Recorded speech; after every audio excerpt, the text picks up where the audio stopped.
ဒီဗီဒီယိုကြည့်ပြီးသွားတာနဲ့ between နဲ့ among ကိုဆရာကြကြသုံးတတ်သွားပါလိမ့်မယ်။များသောအားဖြင့်နှစ်ခုကြားဆိုလို့ရှိရင် between ကိုသုံးပါတယ်။ဥပမာ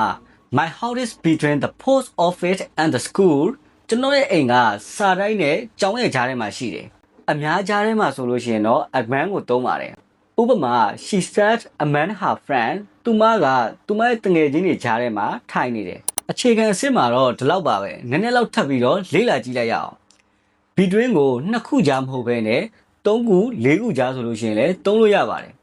ဘလို့အခြေအနေမျိုးမှာလဲဆိုတော့တစ်ခုချင်းစီကိုတီးခြားကွဲကွဲပြားပြားမြင်ရတယ်နာမည်တက်လို့ရတယ်ဆိုလို့ရှိရင်သုံးလို့ရပါတယ်ဥပမာ an agreement between Myanmar, Thai and China မြန်မာရဲ့ထိုင်းရဲ့တရုတ်ရဲ့ကြားထဲကသဘောတူညီမှုဒီနေရာမှာနိုင်ငံသုံးခုကိုတနိုင်ငံချင်းစီတီးခြားခွဲပြထားလို့ between ကိုသုံးရပါမယ်among ကိုမသုံးရပါဘူး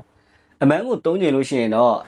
an agreement among the three country သုံးနိုင်ငံကြားထဲကသဘောတူညီချက်တစ်ခုချင်းစီတဦးချင်းစီခွဲမမြင်ရဘူးအုပ်စုလိုက်ကြီးအများကြီးရဲ့ကြားထဲမှာဆိုလို့ရှိရင်တော့ among ကိုသုံးပါတယ်